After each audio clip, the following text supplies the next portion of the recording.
See it, solve it, own it, do it. You ask anybody in my organization, see it, solve it, own it, do it, they'll know it. They all know the Oz principle. So, how does the Oz principle work? When you don't have people who take ownership, who don't really care about their job, hey boss, Tony just dropped an engine. What did he just do? He saw it. Did he do the whole circle? No, he didn't do anything about it, did he? What he did, and this is real clear on the Oz principle, everybody remembers the Wizard of Oz. What is the whole idea behind the Wizard of Oz? We're off to see the wizard. Well, who's off to see the wizard? The lion guy, the tin man. They're all going to see the wizard. Why? They're gonna solve our problems for us. And when they got to the wizard, what did they find out? They solved them themselves. They solved them themselves. That's the whole Oz principle, right? So what does that have to do with the junkyard, right, guys? Well, how many times during the day does somebody come off to see the wizard for you to solve their problems?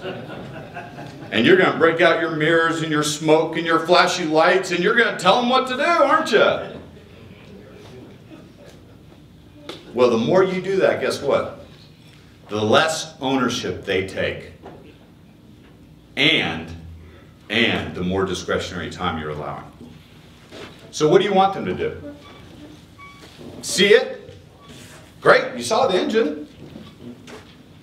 So then you just start asking questions. So how do you think we could prevent that? How do we stop people driving their engine? Well, what do you think we should do? Okay. When do you think you can have that done? What did I just do? I forced them to see it, solve the problem themselves. Not me. I'm never going to solve one of your problems. And don't you dare ever come to me with a problem without you having at least 3 options in front of you about how to solve it yourself. Okay, so then everybody's heard, well, you got to inspect what you expect. Right? Everybody's heard that one, haven't they? Well, what really does that mean? Well, first of all, you have to be very clear with what you expect. What are the rules? Well, you got to make sure you train them completely. You got to make sure they're taught completely. You got to know in writing what their goal is with clarity. What is your goal? You've got to pull 35 parts today, and you've got to have less than 2 canceled work orders, whatever the goal is. They have to be very clear with what you expect. And then you have to account for it. You have to document it. Right? And the most important part, and one of my guys teased me about this, because when should be a question mark. It's a question. No, it's when. When. Why is that one so important? That's the do it part. That's the do it part. That's the part we always forget. It's the part I forget. I've got a rule with my guys. If I ever forget the when, you got to slap me. We always talk about the when. We always document it. We write it down. We have a plan to revisit it. We know when we're going to revisit it. Right? So, but where's the part that most people fail? Most people go, yeah, I get this. Yeah, I get this. Where's the part most people fail? They forget to inspect.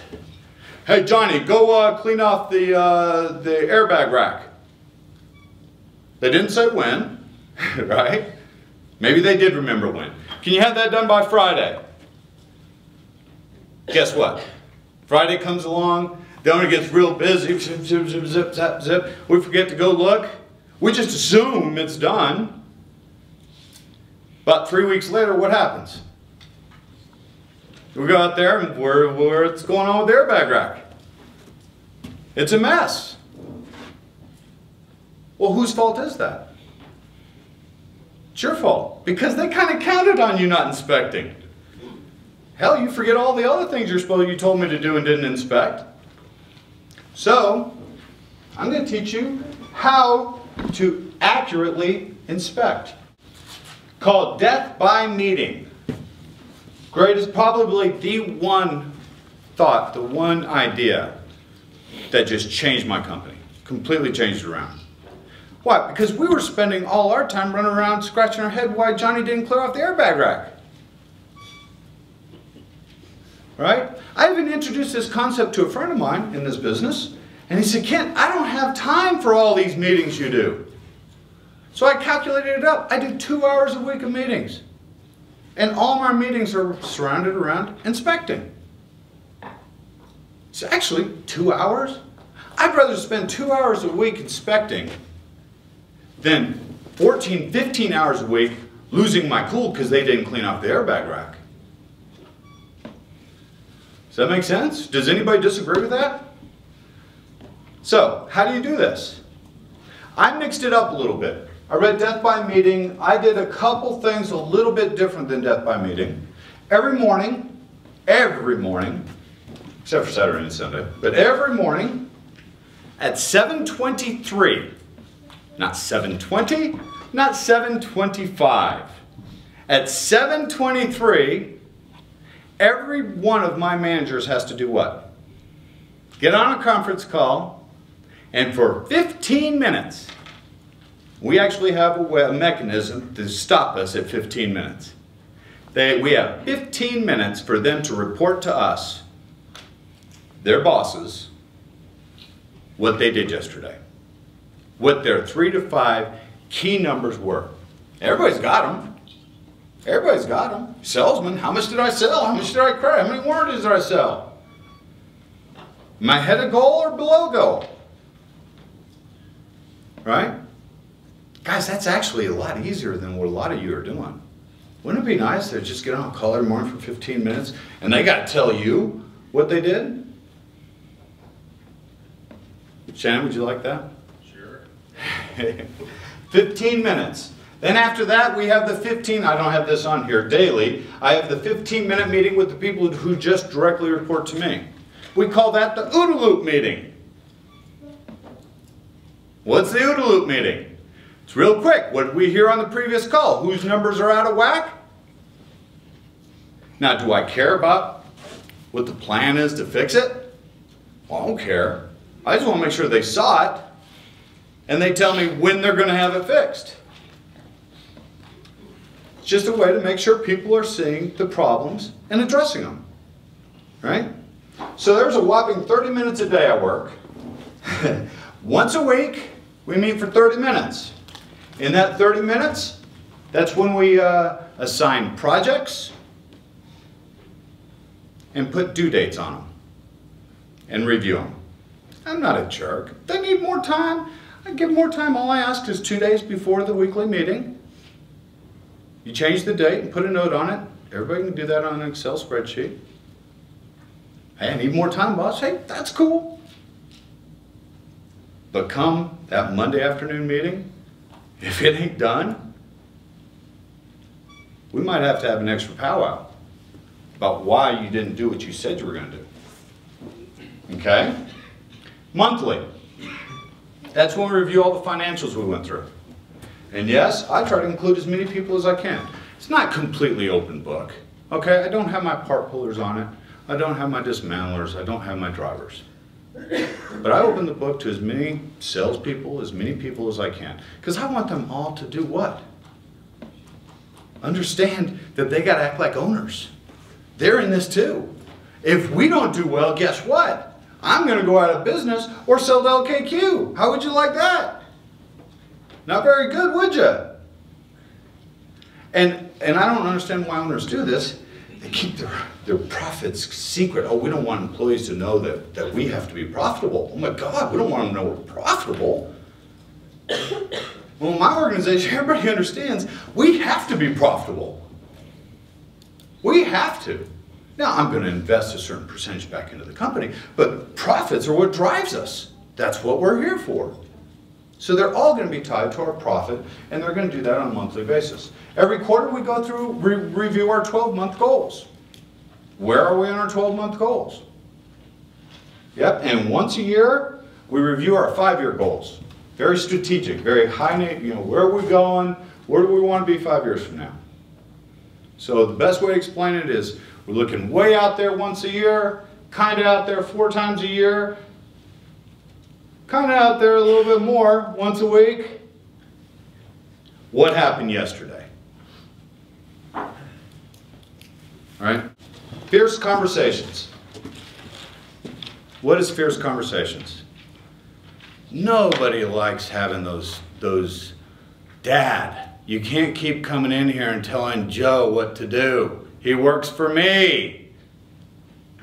Nobody likes having those fierce conversations, do they? Why? Because we're all human beings. We want everybody to like us. So what ends up happening is everybody hates us because we just let it build up. And it builds up, and we all know what happens when you get so pissed off at Johnny for not cleaning off the airbag rack like you'd asked him to 3 months ago. Pretty soon he's going to get unloaded on, isn't he? How do we prevent that? It's a book by Susan Scott, Fierce Conversations. Fantastic book, fantastic book. Helped me a great deal. If I've got something I need, I feel, whoa, wait a minute, we're not jiving here. I gotta hurry and go talk to Johnny. And it's a big deal because if he doesn't fix it, he can't have a job here. I mean, it's a big deal. Or it's Dad. Dad, we gotta fix this. We can't keep doing this. It's gonna sink the company if we keep doing this. It's a big deal. What do? I write down my opening. Write it down. Write down the paragraph. What is it that I have to say to that guy? That way I make sure I get all my thoughts listed, and I don't stop writing until I know the whole paragraph is written out. And it always starts with, I feel. Why does it start with I feel? Can't argue with somebody's feelings. You can't argue with somebody's feelings. Dad, I feel like you're hurting the company. How can I go to Johnny and ask him to put the engines on the top shelf and you go tell him to put them on the bottom shelf? That's undermining my power. That's hurting the organization. That's hurting the accountability.